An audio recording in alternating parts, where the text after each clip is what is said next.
I would probably take an average 1-2 grinder playing his A game over an average 25-50 grinder playing his C game any day. You're listening to the Mindset Advantage podcast. Each week, you'll get to peek inside the greatest minds in the game and discover what makes them successful.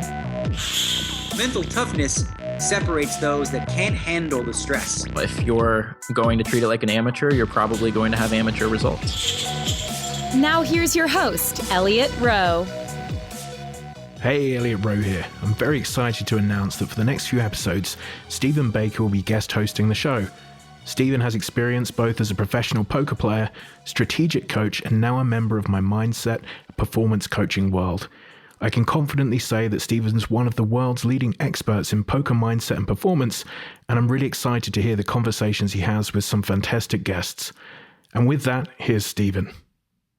Welcome to the Mindset Advantage podcast. My name's Stephen Baker, and my guest on today's podcast is Mike Wasserman. Mike has won over $7.5 million in online and live MTTs. He's won the Sunday Million, the GG Global Millions, and he's won big live tournaments as well. He's also produced some excellent MTT courses, and in today's podcast, he'll share with us all he's learned about poker, about the mental game from all of those years in poker. So I look forward to sharing this podcast with you and all of the takeaways that Mike is going to share with us. Well, Mike, firstly, thank you very much for joining me and everybody else on the Mindset Advantage podcast. You're very well known to me as somebody who's consumed your courses and also has been playing poker long enough to remember you as ranking number one on Pocket Fives, winning the Sunday Million. But I'd like to give you a chance to just introduce yourself. Just tell us a little bit about your backstory. When you started in poker, how it came about. And then I'd like to just discuss really the journey. But firstly, when did you first get into poker? It started with sports early on. And then it kind of, I played baseball my whole life growing up. I ended up I went to a junior college and tried out for their team and quickly realized when I wasn't around any of my friends that I wasn't ready and willing to do what it took. And although I, at the time, couldn't imagine my life without baseball, I ended up just cutting the cord and just saying, you know what, I'm not willing to get up at 5 a.m. and work out before school. This is a whole different thing than playing in high school with your friends and being on varsity or JV or whatever. So it started with baseball and basketball. I've always been competitive, and then it moved to video games. And I think that's kind of where that was probably the link between poker and sports for me. Sports is obviously, poker is I never really thought about that. It's like a hybrid in a way of the visceral experience of playing competitive sports. And then the digital realm that I spend a lot of time in, as you can see the big monitor behind me. Yeah. So I graduated from Cal State Northridge in California with a degree in communications. Then I went to audio engineering school, took out a loan for my mom got me a loan for $13K or something at the time. And I ended up paying it off playing 2-5 and 1-3 cash. And I think that was the first time, even though I had played prior to that, that was the first time where I realized there's something here. And in 2008, end of 2008, I quit my job at Cheesecake Factory. And I was a waiter. I was probably not. Erica and I, my longtime partner, we kind of laugh at how bad I must have been at being a waiter, having people snap at me and the amount of anyway, I don't want to get into it, but I just maybe don't have the best personality for it. I gave 2 weeks notice, and I had like $3K in my pocket, $3,500, and I had no plan. I just quit. And I was like, I just can't do this anymore. It was too corporate. They were asking too much. And I was an avid poker player at the time. Definitely was not professional, especially looking back. But at the time, I thought I was pretty good. And I went and played a $500 deep stack at the Bike in LA. And I ended up making the final table and chopping 10-handed. And I got like third place money. During that tournament, I kept the $3K that I had to my name in my pocket. So I knew, like, if I bust, I'm not broke. I still got this $3K, which is so funny to me now. It's just horrible bankroll management. But it did work out. Within 1 year of that score, this was like $25K. I was go to Vegas. I was playing blackjack, playing cash games, playing tournaments, whatever. Lost everything except for $1,000. Had to move back home. So I was effectively broke. This is the story of going broke. For me, it was $25K. For others, it was more or less. And I decided, it's funny, I have a link to the article about this story. I wrote this out for advanced poker training. It's a good read, and it's instructive to show how tough life can be on the way up to where you got to. But yeah, do carry on, because it's a great story. Yeah. Well, I'll kind of expedite it since we're a little bit limited on time, but I moved back home. I applied for hosting jobs, just to host at a restaurant. It was like $7 an hour or something at the time. It was just such a hit to the ego. And I was like, well, I got to do it, So I apply for jobs. I come back home. This is pre-Black Friday. And I have $1.75. $1.75. Maybe it was $1.76 in my PokerStars account. Opened up Omaha heads up for $1, and I won it. And then I went on to play a couple more of them and kept, overall won a high percentage of them. Then I, started some to mix in some like $3 rebuy satellites, won some Sunday Million seats. That was huge, like a 3 rebuy satty to the Sunday Million. And I won like 2 of them. And then I had $500 in my account. I'm like, oh, like I ran this dollar all the way up to like a couple hundred. And then I ended up, I can't remember I think I ran it up to about $1,000 in my Stars account. I cashed it out, put $50 on Cake Poker, ran that up to $5K, cashed it out.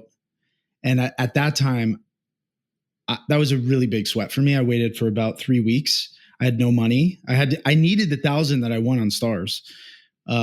And I waited for 3 weeks and I played play money. No joke. I was just playing play money just because I wanted to play. And finally the check, and I didn't know if the check was going to come, right? Because you get a check and it's like Bill's Golf Ball Emporium. And you're like, what is this company? Like, where's this check come from? But it came through, it cleared. And then I put a little bit more money back on Stars and immediately won the 20 cubed for like 10K. And I just had a bankroll again. And since then, it's like no chance. There was like no chance I was going broke after that. Like I was like, I'm not going through this again. And so it's interesting now, having described it that way, I realized that a lot of my, I don't want to say success, but whatever it is, that my ability to have longevity in the game is fueled by understanding what the alternative is. And the alternative is to go back and to clock in. The alternative is to work for somebody else. And that's actually like the driving force for me is I'm not going back. Like, I'm not going back. If I go back to working for someone else, I would do it for free. Like, it's going to be because I choose to do it. I want to be there. I want to learn, and it's for a greater purpose. It's not even a possibility. So anytime that, you know what, I'll let you ask some questions, interject here, because this is going to tie into some future questions, I'm sure. Yeah, no, you're right. I think what you say is very, very true. I think, it's interesting. I often look back on university and think, I think I would have appreciated it more if I'd worked for 2 or 3 years and then gone to university. I didn't realize how amazing it was just being able to do what you want to do. Yeah.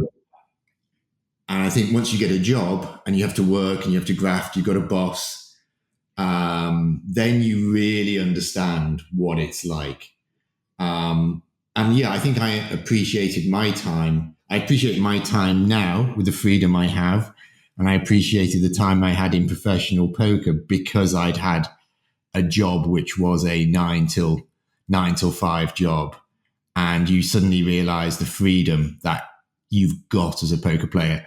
Of course, you have to work hard. And you've also described how difficult it can be. I mean, apart from those early days where, you're scrabbling around for the money. I mean, again, I know that you had a significant downswing at one point, didn't you? I mean, you weren't going bust in terms of your overall life bankroll, but was it around 2013, 2014, you had a downswing, and some people don't come back out of those, but you did. Tell me a little bit about that. I was backed at the time. So the downswing was it wasn't just my money. I was actually very blessed that when Black Friday happened, my backers money, I had just put my backers money into my accounts and taken all 30K that I had to my name out. And then Black Friday happened. So my whole household, everyone had to go home and go to their respective states. I was living in a house with a bunch of poker players in Vegas. And it ended up being the best thing that ever happened to me, but that's a little bit besides the point. I'm all over the place, I know. But so the downswing was not so much of I didn't feel it financially because I had money in the bank now. Because, from 2011 to 2013, I made some pretty good money pretty consistently online. I was working with my mentor and coach and making so much progress in my game, and the games were softer and I was just able to just print. And when this downswing happened, it was the first time where I really realized it's not that easy all the time, and I see students there's one thing I see that I think is such a great insight into how people view things. And it was one of the guys that I learned from originally. He used to play sit and goes, and he would make consistent money every month. Let's say $10,000 a month, high volume, high ROI, crushing the games. And he would say, I'm thinking about living expenses and where I want to live, but I realized that when I'm making 10K a month, expenses aren't going to be a problem. And I was just thinking buddy, that's not how life works. You can't just always print. It's not always going to be like that. And I see this even with people that I have a friend that works in the video games, and he's making $250,000 a year, or whatever the number is. It's a high number. And he doesn't save any money. He doesn't invest any money. He just kind of takes for granted that that's going to be the case all the time. And I always say to my other friend who's an accountant is I can't believe that he thinks that this is just it's always going to be. What if the company lays him off and he has a $10,000 a month mortgage because he just bought $1 million house? You can't. I don't think you can live your life that way. I can't live my life that way. So I'm always about mitigating risk. I'm fairly risk averse for the profession that I'm in. I like keeping my living expenses low. So the downswing was more of a mental thing for me than it was like a financial thing. So I couldn't get over the fact that what it ultimately came down to was, uncertainty. And I hired Alex Fitzgerald to tactically coach me. And I had friends at the time that were like, why are you going to him? You're better than him. There's like so much ego, so much ego in poker. And I'm like, this guy's been around for a long time. There's things he can teach me. And like, even just a line check, of course. Like, I'm going to go to Alex. Yeah. And I hired Jared Tendler. And I just bit the bullet, and just whatever his hourly was, I'm like, I don't care, fix my head. And he literally, I feel like he got into my brain, and I was like, I wish there was a visual of this. I feel like my brain was sideways, and he did this with it so I could see straight again. And I was like, oh, okay. I can actually enjoy myself again. I can start at 0 at the beginning of every session. I can make sure I'm doing things away from the table that this is before solvers. So it's a real headache to try and to actually study, but review hands and stay sharp and reconnect with like what I enjoyed about poker, and reconnect with my passion for like being competitive and the insecurity that drives that. So it was actually like, it was an unbelievable experience. So within 5 hours of sessions, we did 10 hours. Within 5 hours, he had completely transformed the way that I was perceiving things. He dug into my relationship with uncertainty. Like I realized, I don't care when the downswing, how long the downswing is. I need to know for sure that it's going to end. And then I realized as I said that statement that there were like some false parts of it that I was trying to convince. It's therapy. That's what it is. It's therapy. Yeah. And we all need it, and we can all benefit from it.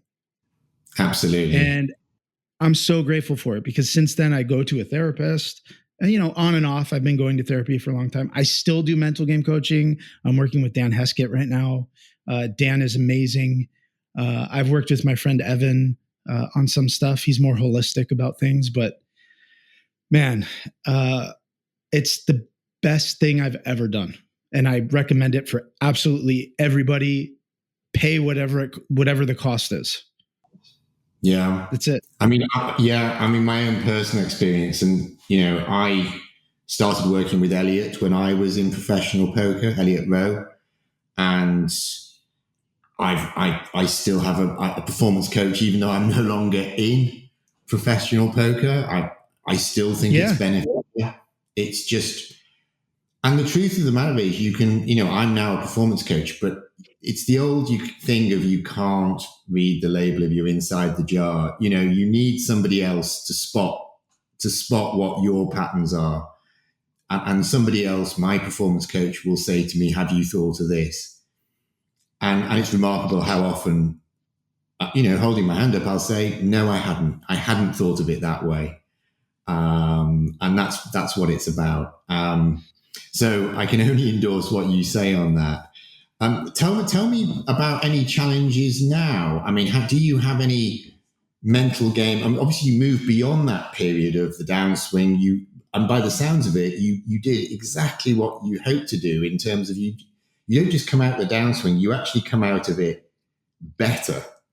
That challenge has actually strengthened you, perhaps mentally, technically. But what about now? Are there any challenges now in terms of your mental game? I think understanding what's in store for you at the beginning of each session is super key. MTTs are,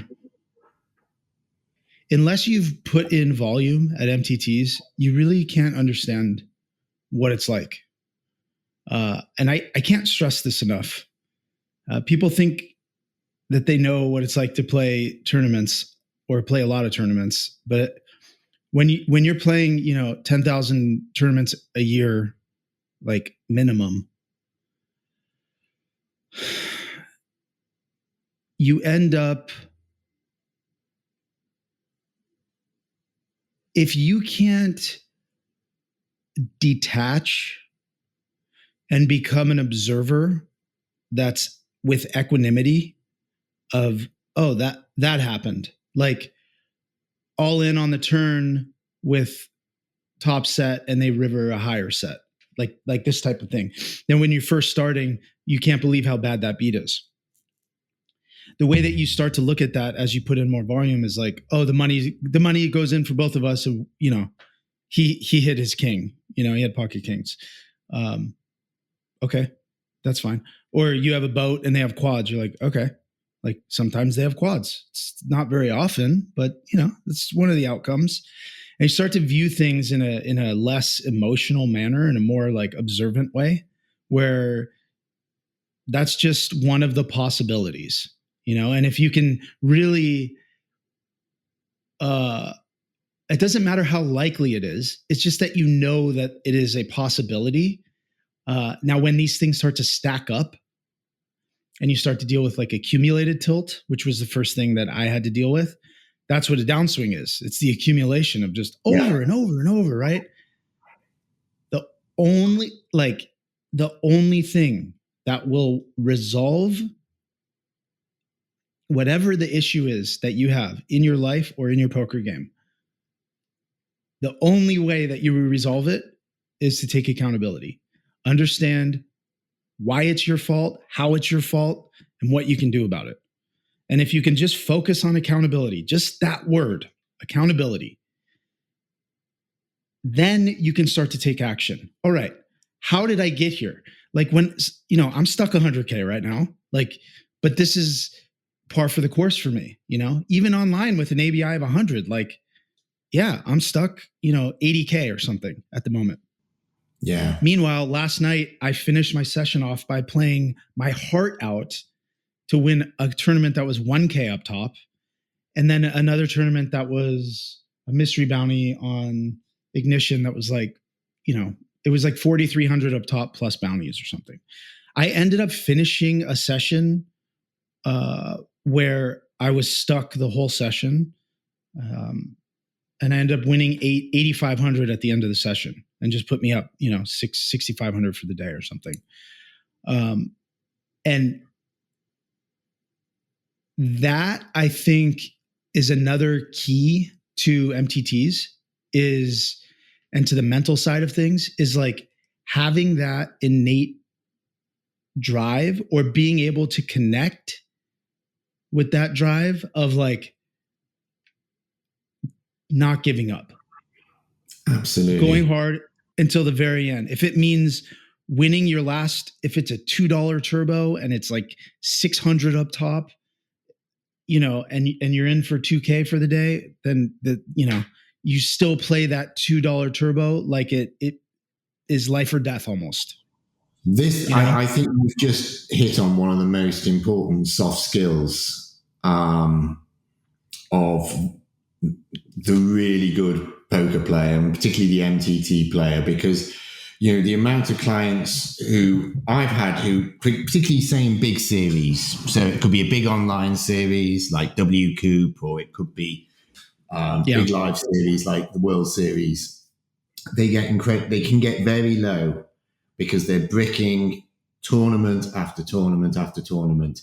But the reality is, it may be the last one in the whole sequence, which is the winner, and it makes all the others feel irrelevant. But you can't know that. You've got to find that belief, and you've got to find that equanimity within yourself to get there and play your best in that last tournament. And by the way, even if it's not the last tournament of that series, your career is longer than the series anyway. Always zooming out. Always. Yeah. So key. I have two insights to what you just said. Yeah. When you're downswinging, whether it's a short-term downswing, like you're playing scoop and the first week goes bad, like, or it's a long-term downswing, whatever it is, I think it's extremely important to mix, like if you're feeling any doubt,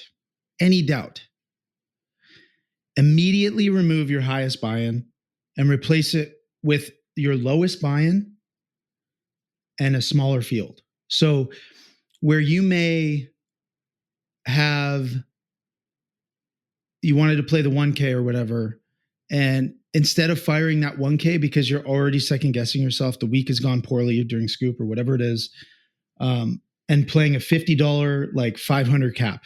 Like I used to always mix those into my schedule. And these, doing those courses with Brian Paris, I saw that he does the same thing, where there's an understanding that like you have to go back to basics. You have to go back to the tournaments where you have the biggest edge and you're going to win more frequently. And when you start replacing your highest buy-ins with lower buy-ins and smaller fields, what ends up happening is basically you're adding some sit and goes into your schedule.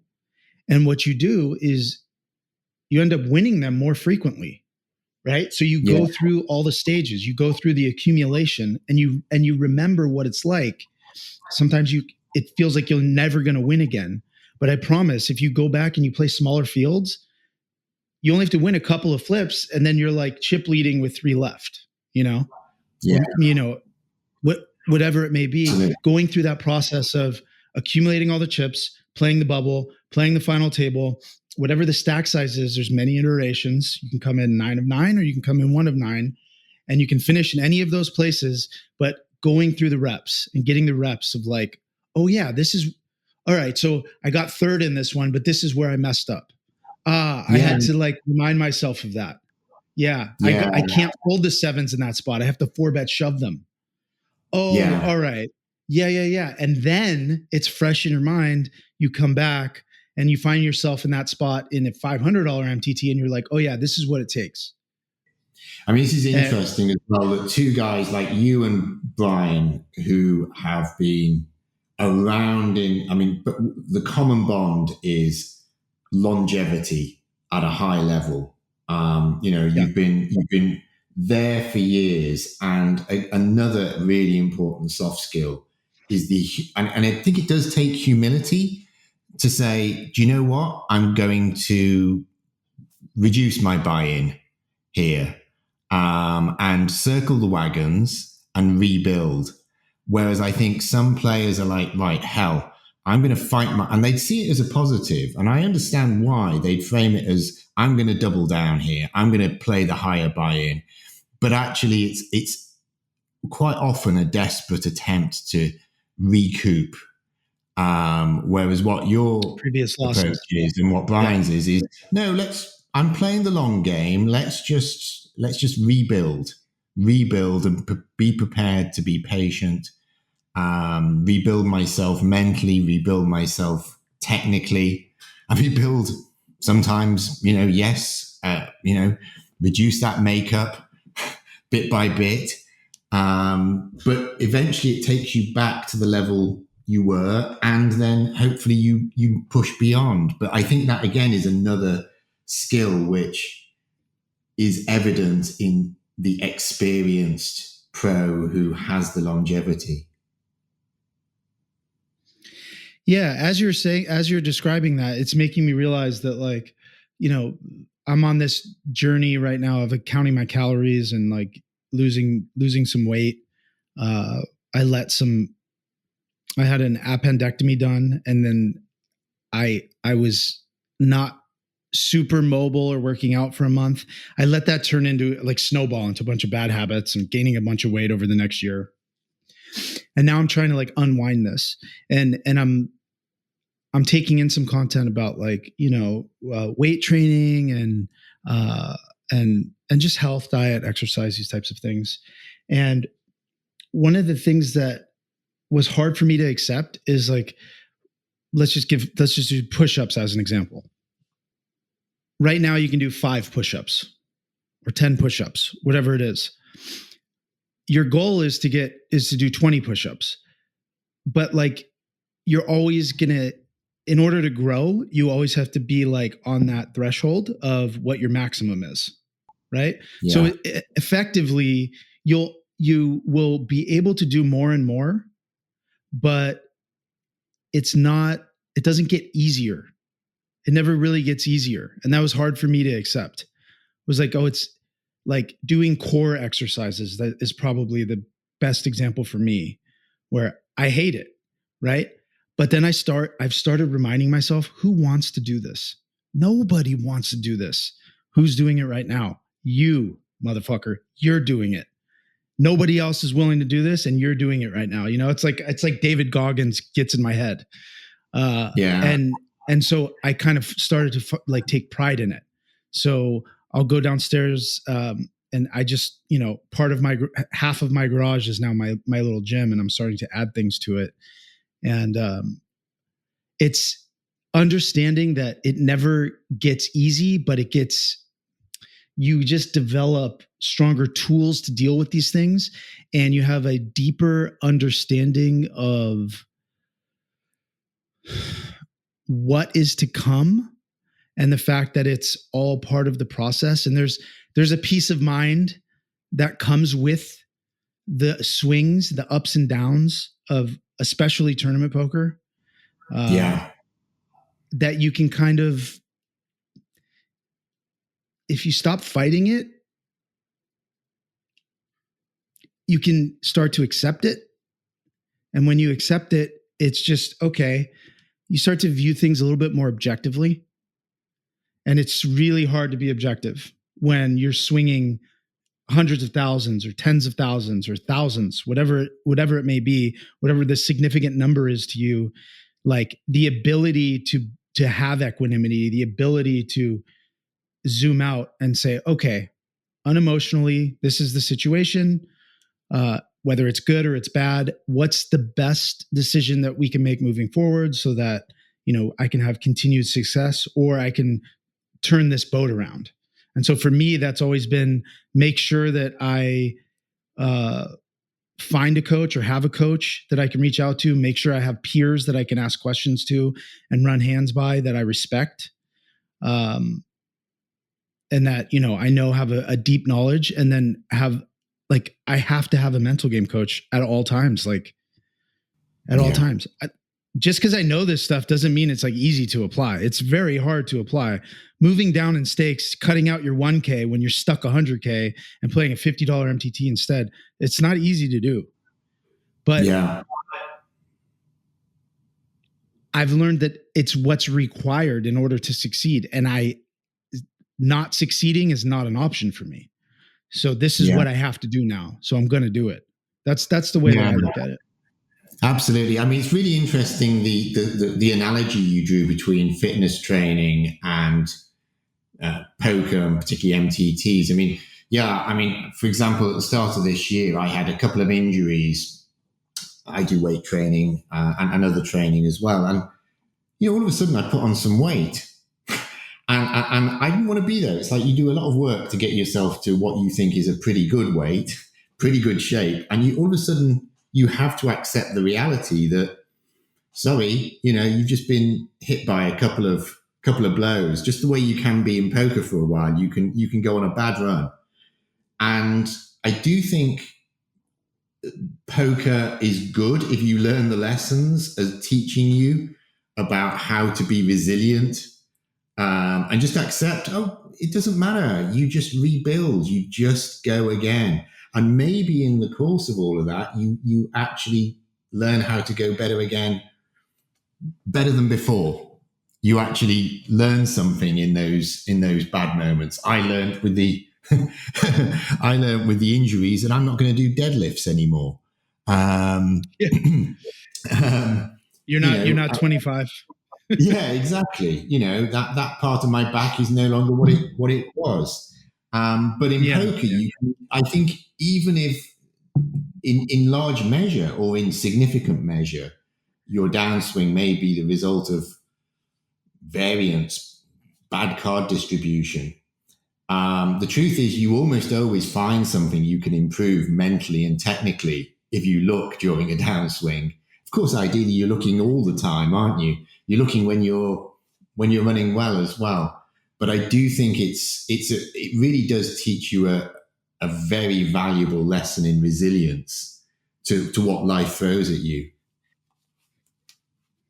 Yeah, ultimately, I feel like tournament poker specifically is maybe one of the most powerful tools that life can offer to make you process oriented rather than results oriented. So it's in a way, it's almost like if you're consistent with your process, and it's the positive process of whatever your routine is, of constantly getting better, taking introspective look and looking at your game, looking at yourself, looking at your game, making sure that you're studying, you're mindful going into the sessions, you're mindful of the mistakes you're making, and you're always improving, and you're consistently working at that. However, with a study group, by yourself, whatever it is, with a coach, if you're doing all those things, you don't really have to worry you don't have to question whether it's variance, whether it's running bad or playing bad, because you're always cutting out the bad play. And so eventually, like, things are just going to end up turning around for you. I know it's hard for it to feel like that when you're in a downswing, but eventually it's just, if you're studying a lot and getting better all the time, like, look at these there's so many examples of this in the poker world, like, especially from like Europe specifically, like these Austrians and Germans and Russians that are just such good players. And they're like still in their 20s or maybe in their late 20s now, that have just found good mentorship and have just worked their asses off, and they've earned it. Right before this pod, I went and did I went to cold plunge place, and I did the cold plunge. So I thought that was a really good analogy for what we were talking about earlier. Like, when I go and do a cold plunge, when I first did it, I couldn't. I put my foot in and I was like, no way. I'm not doing this. I took my foot out. My body was like, that's not happening. And then, I came back another time. I tried again. And I put, like, I sat in it for like 10 seconds and I was like, no way, I'm not doing this. My body was like, you're not doing this.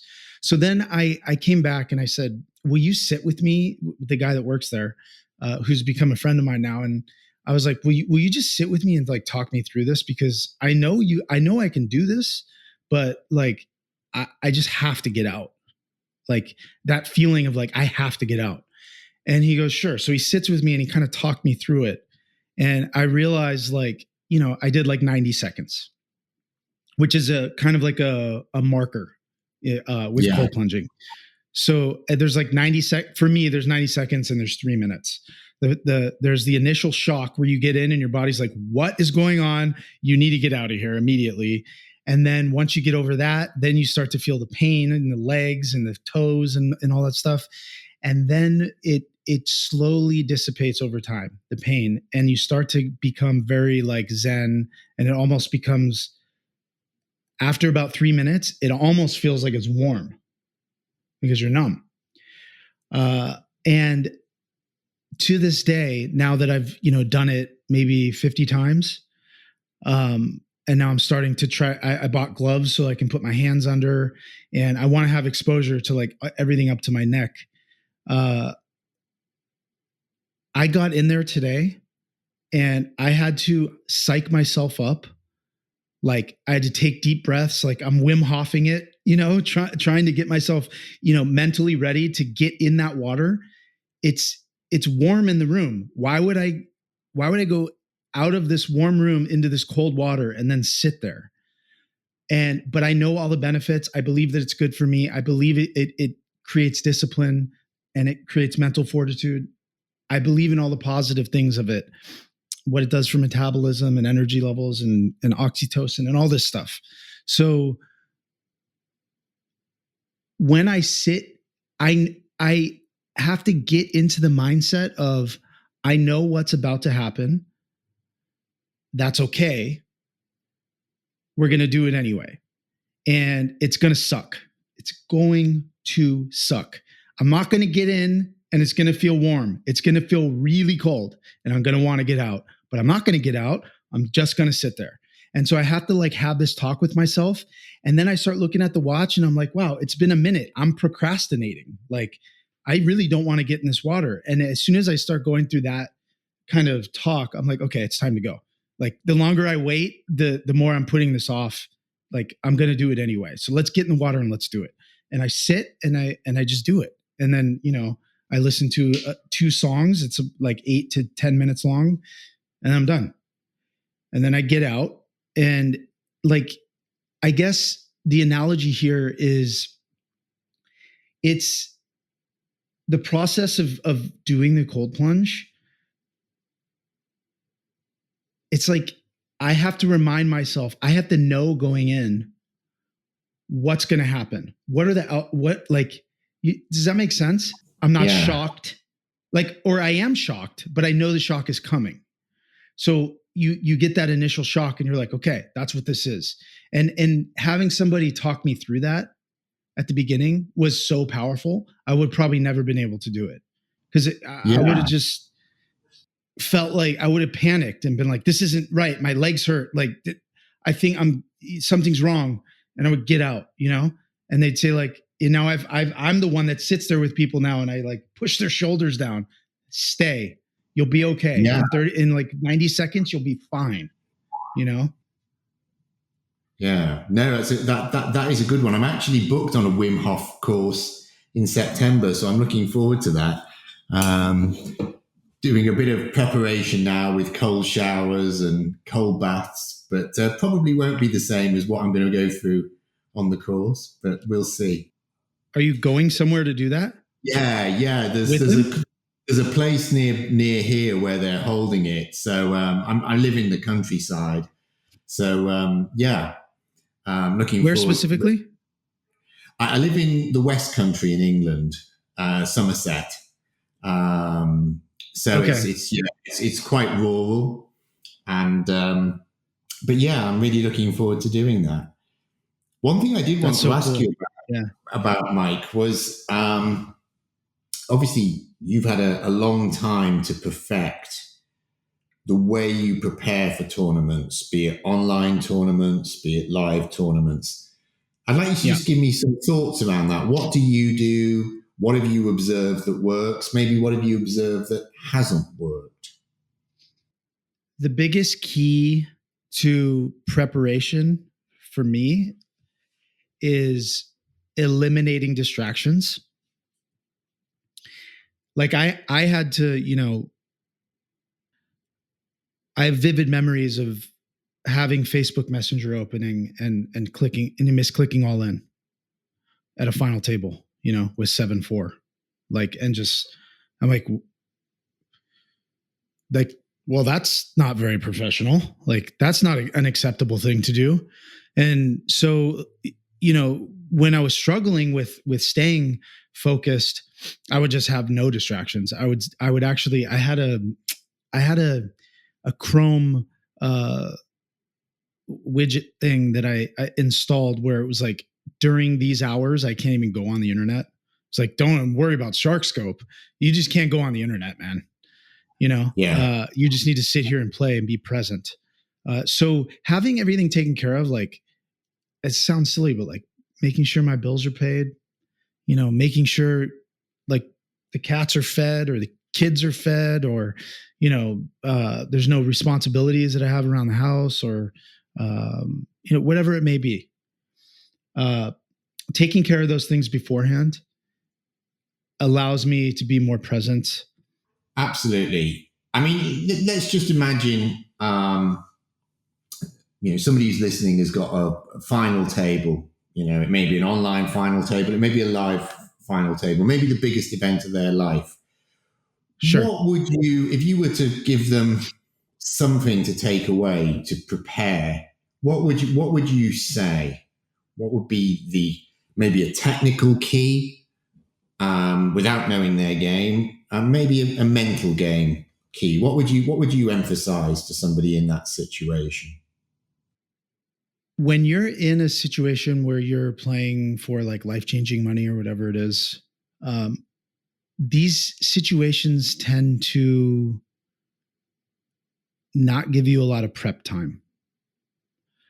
So when you find yourself in a situation where you're playing for a lot of money, whether it's online or live, sometimes live you have, maybe it's a 1-day tournament, maybe it's a 3-day tournament. Regardless, there's really not a lot of time for you to be studying. So I would kind of dismiss the idea that you can tactically prepare and focus on mentally preparing for all possible outcomes for that tournament. So instead of trying to study ICM and study spots and study stacks, it's too much info. You already have all the experience that you're going to have. You can't have more. You only have as much as you have. That's your experience, that's your intuition, and that's your wisdom when you sit down and play. And that's all you can use when you're playing your tournament. So I would urge people to stop like over preparing for short-term final tables. If you have a week, a month, a year off to study, sure. But if you don't have any time, don't worry about tactically preparing. Literally focus on how you can mentally prepare yourself to play that day. Prepare yourself to go from 1 out of 9 to 9 out of 9, back to 1 out of 9, what that takes, what it feels like to go from 9 of 9 to 1 of 9 and then back to 9 of 9 and then back to 1 of 9. Like, these are things that just happen. It doesn't always work out the way you want. So be prepared for all possible outcomes and kind of be at peace and tap into whatever your intuition is. Be hyper aware of it, tap into it, listen to it, because it's all you have. I agree with that. 100%. And, again, an analogy I draw, I don't know whether you ever remember kids at school who before the exams had their books, just before they were about to go in the exams, they were looking at their books intently. It never went well for those guys. You've just got to trust the knowledge you've got. You've got to, when I've got clients going into a series, I always say to them, just dance with the one you came with. You've got to just trust the game you've already got. Don't try and do a load of work within the series. Just recover. Remind yourself of the things that you are good at, and just as you say, just trust yourself. And actually, I think you'll go further from playing well if you don't trust yourself and try and do something hugely different or new, unless that happens to be what your instinct tells you in that moment.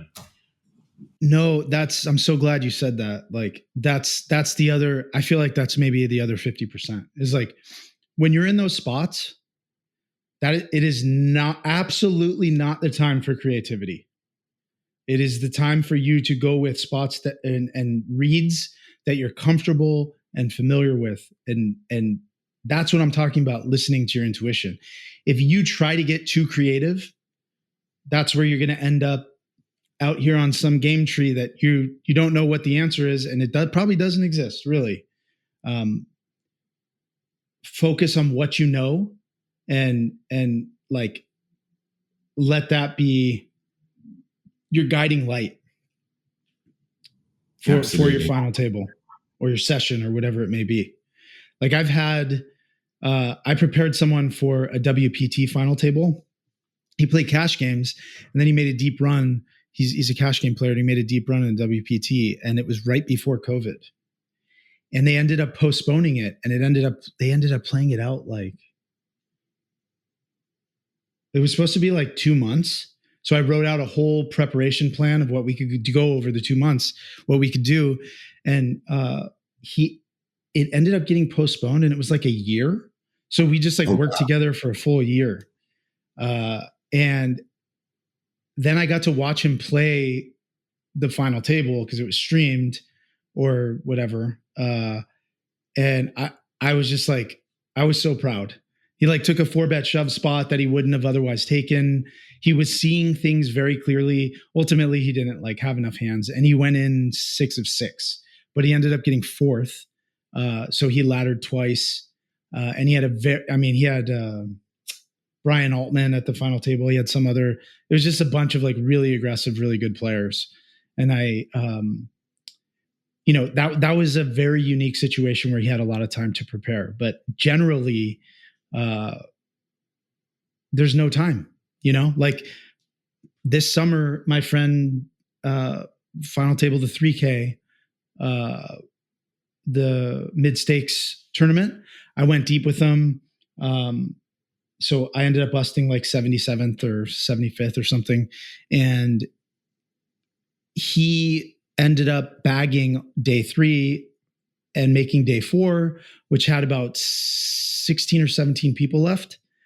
And I met with him that morning, and, having been in these situations a lot, and I've talked a lot of poker with him, he plays mixed games, but he's had some really good no limit hold'em scores. And I was just like, look, what do you want from me? Like, obviously we're not going to discuss much strategy because there's so many iterations of how it plays from 17 down. Like, it's really, we can discuss some general stuff if you want, but I just kind of put the ball in his court. And I'm like, do you want any help from me? If so, how can I help you? So it was like a little bit of a different approach with someone that's, experienced, been in big spots, but, he had a bunch of debt with his backer, but he also had some of himself, and he ended up doing really well in the tournament, for a huge score, clearing all of his debt, making a bunch of money. And I wanted to make sure I didn't overstep or get in his head too much, because whatever he was doing got him to 17 left. And he was like 2 of 17 or 1 of, whatever it was. Who am I to like get in here and say, you should have done this or that? If he asks me about a spot, I'll tell him what I would have done. That doesn't mean that it's right. It's just like, yeah, this is what I would have done in that spot. And he's like, okay. And it ended up being similar to what he was doing. So my job is basically to make him feel confident.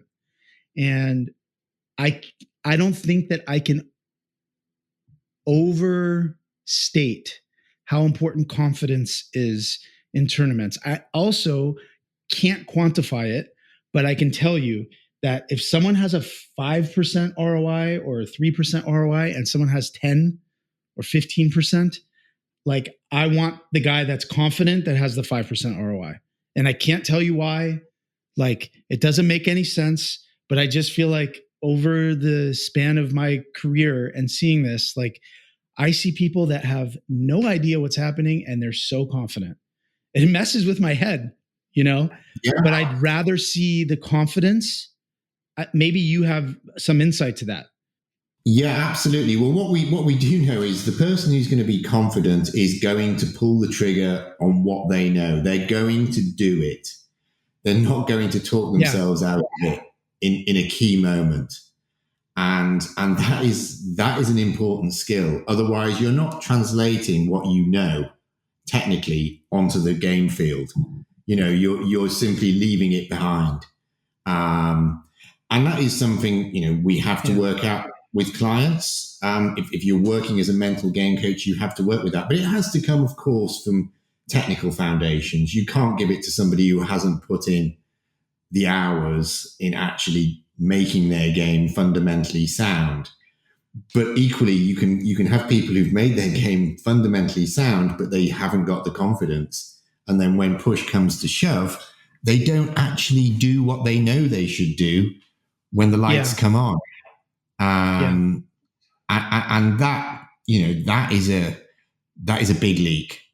That can be fixed by you. It can be fixed. Like, That's where you come in. And that's why mental game, I think, is so important, is like recognize, like taking accountability, recognizing you didn't pull the trigger you should have in 3 spots.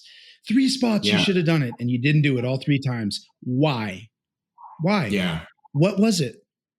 Could you have prepared better? Was it, whatever, digging into that, like viscerally putting yourself back in that moment, understanding what you were thinking, what you were feeling, and where the like mental game leak is, or where the leak is in your game. And if you can't do that, you can't succeed in the game. Like, you have to have a certain amount of humility, otherwise you can't grow. Absolutely. And I think one of the most important things you can do when you're reviewing your sessions, it's one thing saying, oh, I don't know how to play that spot, let's go away and study that. That's important. That's technical work. That's the area for you, your poker tools, and your technical coach if you've got one. But if you're saying, oh, there's that spot again, I knew what I should do, but I didn't do it, that's where your mental game coach comes in. Because what's usually happening there is a pattern of self-sabotage going on. Something is stopping you from executing what you know. And that is where the approach, I use, particularly with hypnotherapy. Hypnotherapy is specifically directed towards the subconscious. You know what you should be doing, but you're hijacked in the moment by your emotions, which is effectively a subconscious program. Yes. You can't even articulate why you did it. I mean, you may have some ideas, but that's where the work of a mental game coach really comes in, and you can really make a difference. Because it's all very well and good having an A game, which works perfectly in theory when you're reviewing the hands with somebody else and saying, yes, of course you should do this and not that. But if you can't do it, and if that becomes a pattern, that's really important to observe that and do something about it. Otherwise, you won't be able to change it. And, that's something where you can actually, for example, one of the things I do with clients is I produce an MP3 for them. I'll do it in a session, but I'll also produce an MP3 of them visualizing a particular spot. And maybe it's a spot which they find stressful. And we will actually get them to talk through mentally their own heuristic as to how they are going to solve that spot, what thought process they want in that moment, as opposed to what's happening. Yeah. Which often for a client in that situation is, I'm just going to hit this button. I'm just going to hit this button. And I don't even know why, but I'm going to hit it. It may be call, it may be all in, whatever it is. Yep. But instead, so effectively what happens is their fight, flight, or freeze mechanism just takes over in that moment and just says, I'm going to make the decision for you, rather than thinking through whatever it is you want to think through, ranges, equity, whatever your own desired thought process is there. You can train it, not just consciously, but subconsciously. So that's exactly what I would do there. You're right. Confidence can be trained. Confidence in individual spots and confidence across the piece is also a trainable skill. As I say, it's not magic. Somebody who just never studies poker, I can't give them confidence because their brain is going to recognize the bullshit when they're playing on the final table, and one of these wizards is putting them in a difficult spot, and they've never thought about it. But if they have thought about it, then it definitely is something where we can say, hey, we can train the brain to say, hey, you've got this, you can do it. And it doesn't matter who it is, you can do it. It does come back to this idea we discussed before of effectively just trusting yourself. We have to build enough knowledge to have that trust, but it doesn't have to be perfect. This is the thing. Yeah. You don't have to have solved every spot perfectly, to be able to compete. And that's the beautiful thing about the game. It is. So it's definitely something but you can definitely talk yourself out of competing. That's the challenge. And I really like your approach, by the way, in terms of helping your friend, which is just to effectively reinforce his belief in his own game, which was clearly well-founded. I didn't know that's what I was doing. I just know that inundating or overwhelming someone with information is counterproductive. So let's not do that. Yeah. Yeah. And I just came at it of a place of like, let's keep things really simple. We can't prepare tactically for this. So, Yeah. well, you have any hand history questions I can answer? Like that kind of thing. It's just very passive. I was watching, I saw a video on my feed today on YouTube that I thought was really interesting. It was how to give kids confidence. I don't think I was given this too much growing up. Not a why me story. It's just I had to kind of develop confidence through trial and error and through life.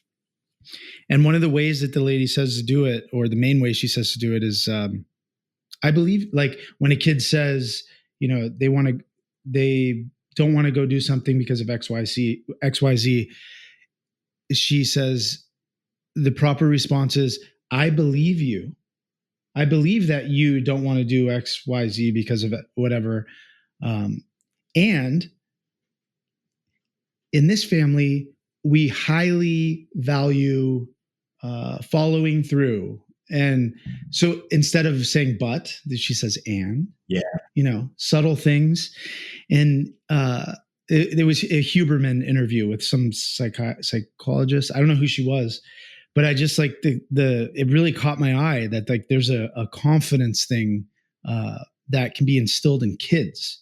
And I think that I've seen adults where they got that. And I've seen adults where they don't have it, like me not having had that growing up, and then seeing people navigate the world with a confidence that is almost like astonishing to me. I guess I'm just drawn to it in general, but in poker, I think it's like super, super important. Yeah, absolutely. Absolutely. You touched on your relationship with Alex Fitzgerald and also Brian Paris. And also, I think it's relevant to the discussion we've just had about being able to have clear thoughts in pressure moments.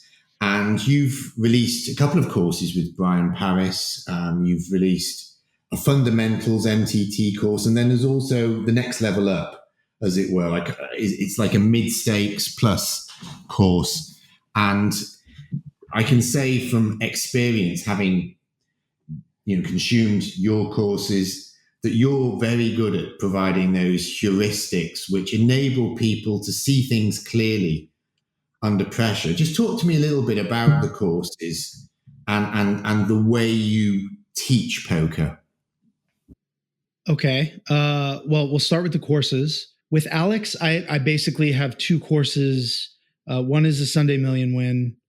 We actually have more than that, but the main ones are the Sunday Million Win and a back-to-back turbo win for the Hot 55 on Stars. I don't even know if I'm not even on Stars lately.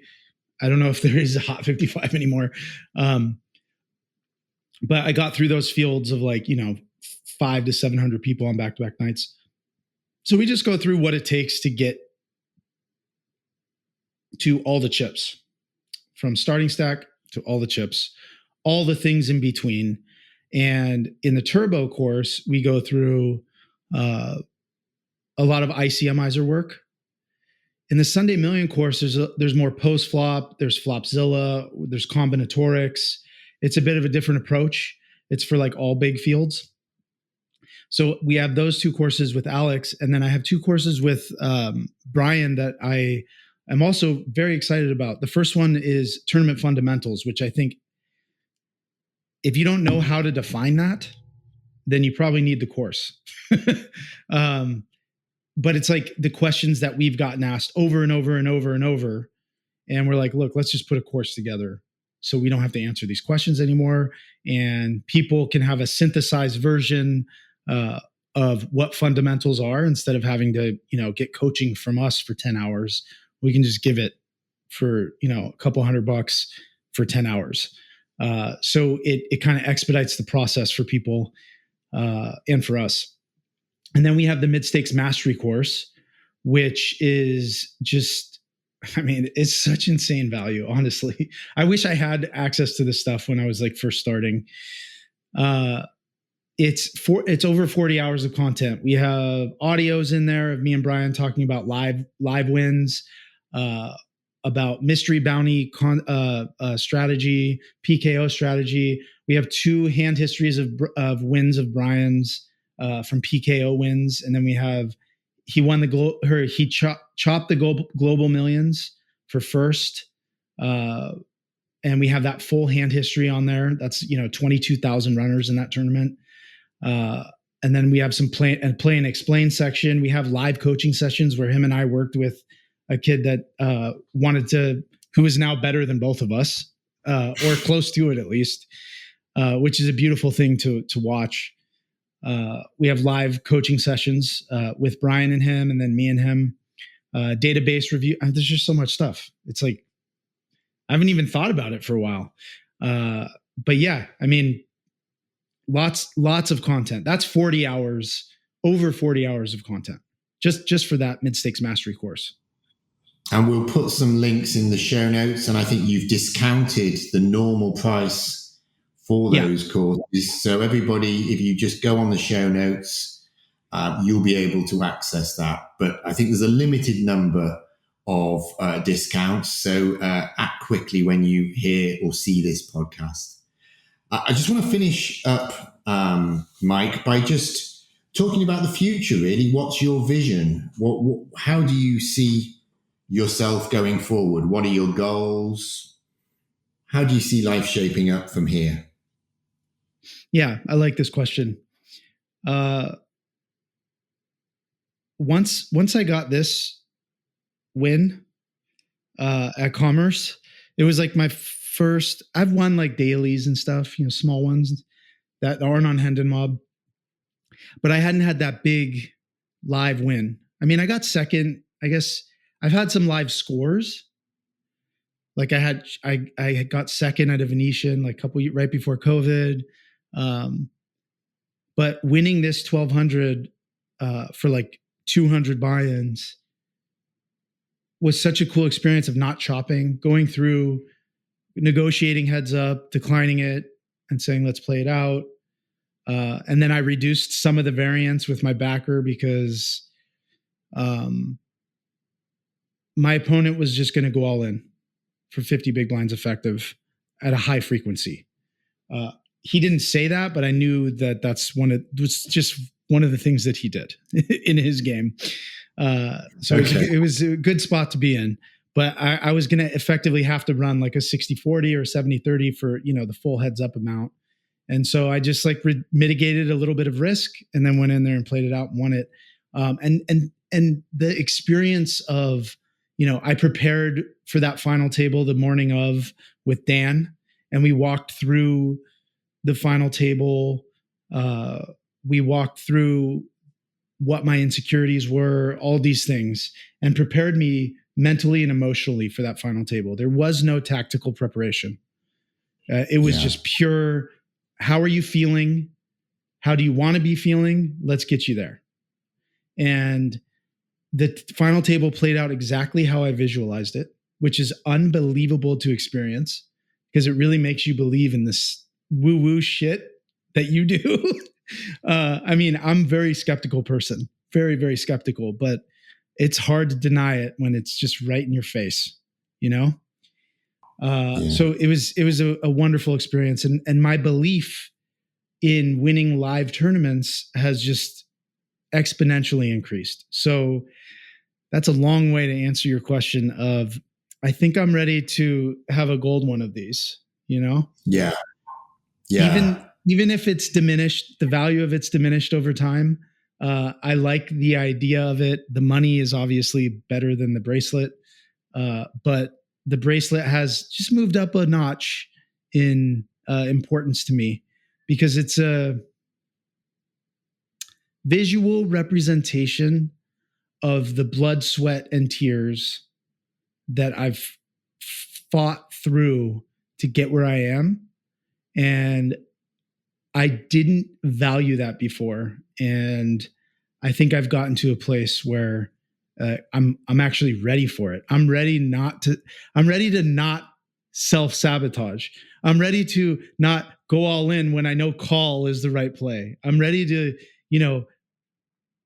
be mindful and come at this from a very, like I said, level perspective. I was trying to think of the equanimity, like coming at it from an equanimous or whatever the word is, whatever the conjugation is. Well, thank you so much, Mike. That's a great spot to finish on, and wish you all the best. Let's keep an eye on you going forwards in the hunt for that bracelet, which I think is richly deserved, given not just the career you've had, but in terms of what you've given to us as consumers, as I am, of your content, which is really incredibly educational. Thank you again. Thank you. I appreciate the kind words. Thank you so much for having me.